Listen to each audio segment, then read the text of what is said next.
domba kecil, hilang di atas bukit. Datanglah gembala, angkat domba kecil. Domba kecil, domba kecil, hilang di atas bukit. Datanglah gembala, angkat domba kecil. Seperti seorang gembala yang selalu menjaga domba-dombanya agar domba-dombanya tidak tersesat di bukit. Begitu juga dengan Tuhan kita, Dia mau menjadi gembala yang baik buat kita semua. Tuhan Yesus sebagai gembala yang baik, Tuhan mau dan selalu menjaga adik-adik agar tidak menjadi adik-adik yang terhilang. Karena Tuhan mau adik-adik semua menjadi adik-adik yang diselamatkan. Domba kecil, domba kecil, hilang di atas bukit. Datanglah gembala, angkat domba kecil. Domba kecil, domba kecil, hilang di atas bukit. Datanglah gembala, angkat domba kecil. Datanglah gembala, angkat domba kecil. Datanglah gembala, angkat domba kecil. Terima kasih Tuhan, karena Engkau adalah gembala yang baik buat kami semua. Kami bersyukur karena kami menjadi anak-anak-Mu dan kami menjadi anak-anak yang setia kepadamu. Dalam nama Yesus, haleluya, amin. Amin.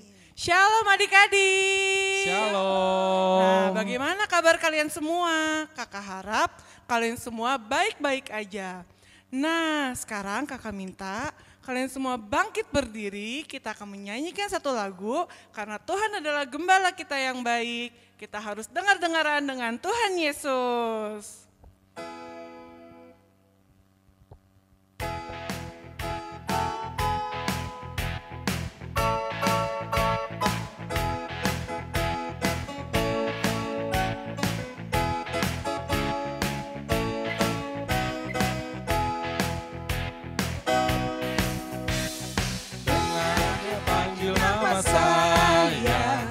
Dengar Dia panggil namamu, dengar Dia panggil nama saya, juga Dia panggil namamu.